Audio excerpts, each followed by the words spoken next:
Good morning, church. Pastor Ryan here, and just wanted to make a short video for us this week as we are beginning our study in the book of Acts. There's lots to say about Acts, more than could be said in a Sunday morning message, and so some of this is just a little bit of background and overview as we're beginning to read together. The book of Acts, as we focus on chapter 1 and 2, is really kind of an intro and foundation to what God is going to continue to do through the Holy Spirit and His church. So, Luke, as the author, was author of two books of the Bible. The first is the Gospel of Luke, and this is his second book. Which many people think he wrote as kind of two volumes of the same book. And so Luke is a companion of Paul in the early church. He's, as far as we know, the only Gentile, non-Jewish person to be an author of a biblical text, and offers a really unique and powerful perspective on those early years of the church. So he's writing and drawing from a lot of different Old Testament pictures of God and his temple, the tabernacle in Exodus, the promises in Isaiah and Ezekiel and Joel of God pouring out his spirit on all people. And so as we read Acts 1 and 2, he's going to bring us along through some major events in the life of the church. It begins with Jesus, who has just been resurrected, with his disciples. And he gives them a mission. They're asking him, hey, now that you've resurrected, is now when you're going to bring your kingdom? Is now when you're going to kick out the Romans? Is now when you're going to establish, your kingdom on earth and fix everything?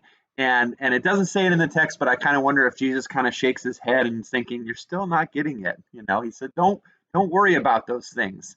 Instead, wait for the Holy Spirit. You're going to receive power, and you're going to be my witnesses in Jerusalem, in Judea and Samaria, and to the ends of the earth. And so this mission that Jesus gives his disciples shapes the entire book of Acts. And so we start in Jerusalem for the first 8 chapters, and then we move to Judea and Samaria for the next 4 or 5, and then we go to the ends of the earth. And the ends of the earth in the book of Acts is going to be Ephesus and Turkey and Syria and all the way to Rome itself. But it's an outward moving message now as the gospel and God's kingdom begins to spread. And so as you read, I would encourage you to take bits and pieces at a time. There's lots happening. Slow down. Use some of the journal prompts that we're suggesting in the bookmark.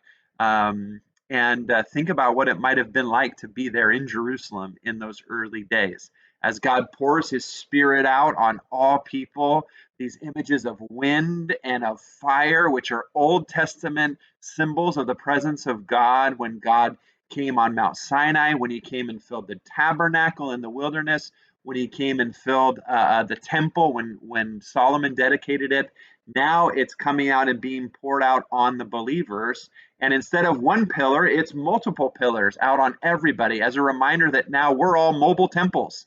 And the early church's mobile temples where God's Spirit is now dwelling. And so they're given the Holy Spirit. And then what do they do? It says that they begin speaking in other languages as the Holy Spirit gives them power to do so that the people that were gathered there, Jews from all over, would hear the good news of what Jesus had done. And so this is kind of a reversal of the story of Babel from Genesis 10 and 11, where God scattered people because and gave them different languages. Now he's unifying them to bring them together, to bring the lost tribes of Israel back together. So this is really a restoration that's happening here in this moment. And so we have the story of Pentecost, which is really the birthday of the church. So lot more to say, and I promised I'd keep this under 5 minutes. Maybe I'll make another video about the references to the Gospel of Luke that are found in Acts.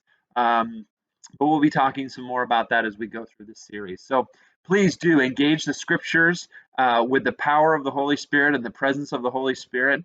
And we look forward to seeing what God's going to do here in the weeks ahead. So thanks. Have a great day.